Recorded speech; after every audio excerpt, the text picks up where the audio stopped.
पवित्र स्थान बता सकते हैं जो सभी तीर्थों में सर्वश्रेष्ठ हो?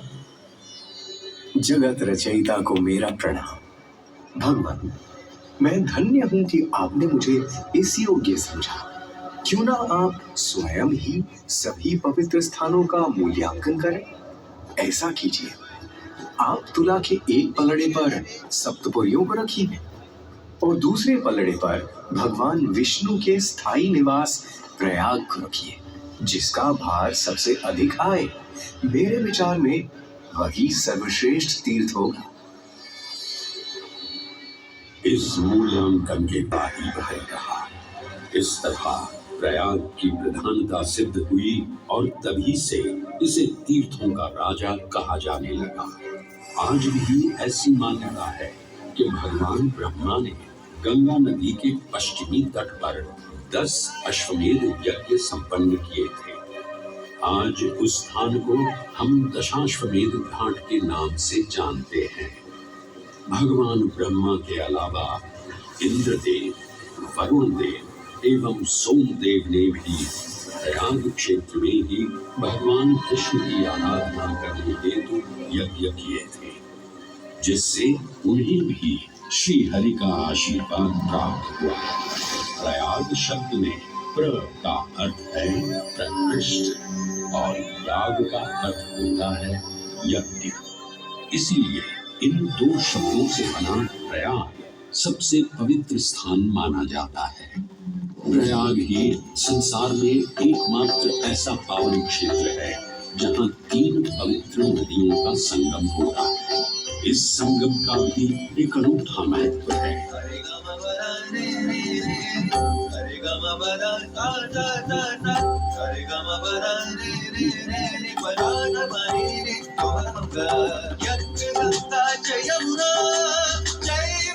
सरस्वती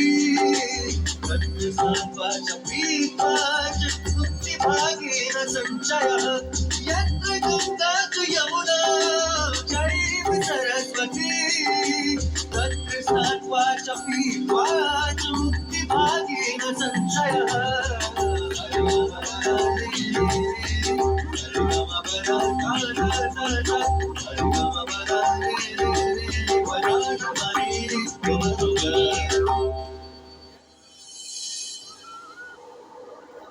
प्रयाग में गंगा, यमुना और सरस्वती जैसी 3 सबसे पवित्र और पूजनीय नदियों का दिव्य संगम होता है। इन नदियों के संगम में स्नान करने एवं संगम का जल ग्रहण करने से मनुष्य मुक्ति का अधिकारी बन जाता है और इसमें किंचित भी संदेह नहीं है। ब्रह्म पुराण में ब्रह्मा जी भी कहते हैं कि प्रयाग में सरस्वती जी अदृश्य रूप में आकर गंगा जी से मिलती हैं। इसलिए इस क्षेत्र को सरस्वती तीर्थ संगम भी कहा गया है। सरस्वती नदी के अदृश्य रूप से मिलने के पीछे भी एक पौराणिक कथा सुनने को मिलती है। ऐसा माना जाता है कि बद्रीनाथ क्षेत्र की गुफाओं में जब वेद व्यास जी भगवान गणेश को महाभारत की कथा सुना रहे थे, तब उस क्षण सरस्वती जी हिम शिखरों से टकराते हुए अपना मार्ग बनाती हुई बड़ी ही तीव्र गति से बह रही थी। सरस्वती नदी के इस तेज बहाव से उत्पन्न होने वाली तेज ध्वनि वेद व्यास जी का ध्यान भंग कर रही। इसलिए महर्षि वेद व्यास जी ने सरस्वती जी से वेग और ध्वनि को कम करने का आग्रह किया, परंतु उनके अनुरोध उपरांत भी जब सरस्वती नदी के वेग एवं ध्वनि में कोई कमी नहीं हुई, तो उन्होंने क्रोधित होकर सरस्वती जी को श्राप दे दिया और कहा कि वे अब धरती के भीतर यानी कि पाताल लोक में वाणी। तब से ये माना जाता है कि हिम शिखरों से उद्गमित हुई सरस्वती नदी उत्तराखंड के माना गांव से आगे अपने अदृश्य रूप में प्रवाहित होती है। आगे चलकर यही अदृश्य रूपी मां सरस्वती प्रयागराज में गंगा एवं यमुना नदी से मिलकर त्रिवेणी संगम को पूर्ण करती है। ये प्रयाग नगरी पवित्रता का उद्गम है, जिसके अंश हमें वेदों एवं पुराणों में भी मिलते हैं, जिनमें वर्णित है सुरों असुरों द्वारा हुआ समुद्र मंथन। अमृत प्राप्ति के लिए सुरों और असुरों ने एकजुट होकर क्षीर सागर का मंथन किया, जिसके संदर्भ में पुराणों में विभिन्न कथाएं देखने को मिलती हैं। उन्हीं कथाओं में एक कथा महर्षि दुर्वासा और इंद्रदेव से संबंधित है।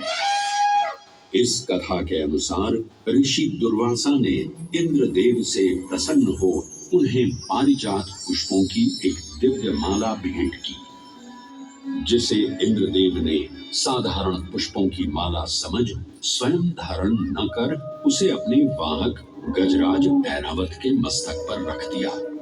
पल भर में गजराज ने वो माला धरा पर गिरा उसे अपने पैरों तले रौंद दिया। ऋषि दुर्वासा से ये अपमान सहन न हुआ और उसी क्षण क्रोधित हो उन्होंने इंद्रदेव को श्राप दे दिया। हे अहंकारी इंद्र, तेरा इतना दुस्साहस कि तूने मेरा अपमान किया। जिस वैभव एवं शौर्य पर तू इतरा रहा है, क्षण भर में ही तेरा ये वैभव, प्रतिष्ठा, शक्तियां सब नष्ट हो जाएंगी। मैं अत्रिपुत्र दुर्वासा समस्त देवगणों को क्षीण होने का श्राप देता हूं।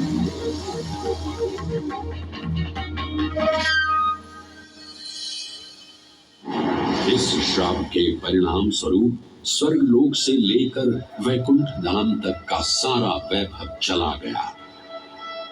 जहां स्वर्गलोक में सभी देवता अपना वैभव एवं शक्तियां खो चुके थे, वहीं वैकुंठ धाम में मां लक्ष्मी भी क्षीर सागर की गहराइयों में चली गई।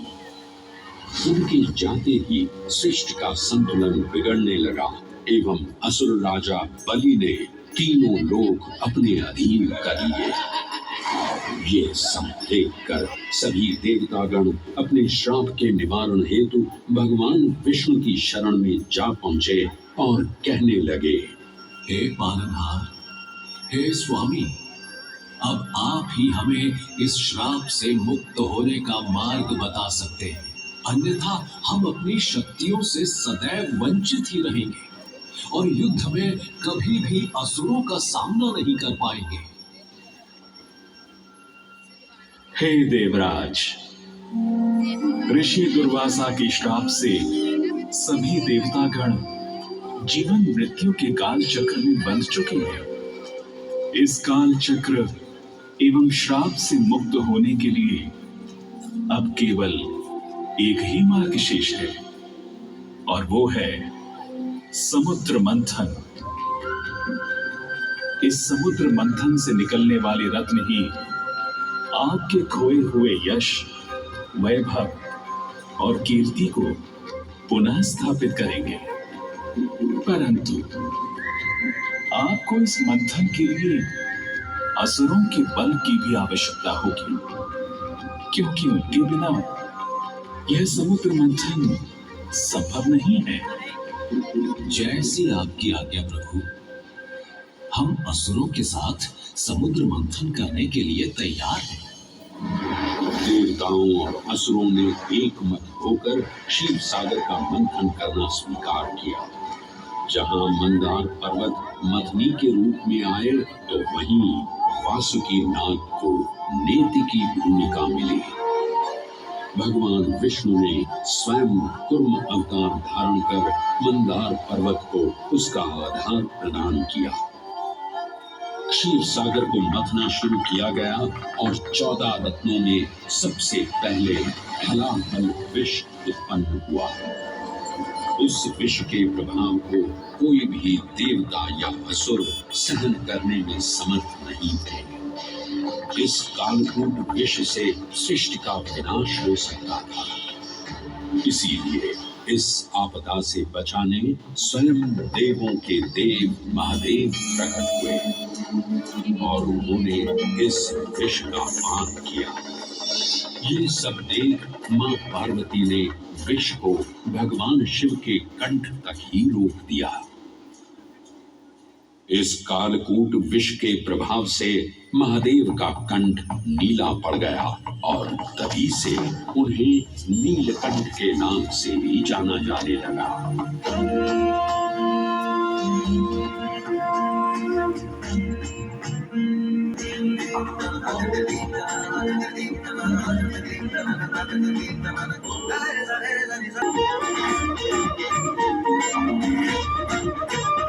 के पश्चात समुद्र की गहराइयों से मां लक्ष्मी का आगमन हुआ, जिन्हें भगवान विष्णु ने वरण करके अपनी अर्धांगिनी बना लिया। इसके पश्चात समुद्र मंथन से एक एक कर कामधेनु डाल, पारिजात वृक्ष, चंद्र, कल्प वृक्ष, अपार सुंदर अप्सराएं, गंधर्व, शंख, उच्चैःषण, वारुणी एवं कौस्तुभ मणि जैसे अनेक रत्न उत्पन्न हुए। लेकिन सभी को जिस रत्न की सबसे अधिक प्रतीक्षा थी, उस रत्न का निकलना अभी बाकी था। अंततः आयुर्वेद के देव धन्वंतरी अपने हाथ में अमृत कुंभ लिए प्रकट हुए। अमृत कुंभ पाने की लालसा में सुरों और असुरों के मध्य एक घमासान युद्ध आरंभ हो गया। इसी युद्ध के दौरान स्वरभानु नाम का एक असुर अमृत कुंभ को अपने अधीन कर पाताल लोक की ओर चल दिया। अमृत कलश को वापस पाने हेतु देवतागण अपने आराध्य भगवान विष्णु का स्मरण करने लगे। तदोपरांत भगवान विष्णु एक सुंदर अप्सरा मोहिनी का रूप धारण कर पाताल लोक पहुंचे, जिसे देख सभी असुर सम्मोहित होने लगे।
ये सुंदर अप्सरा कौन है?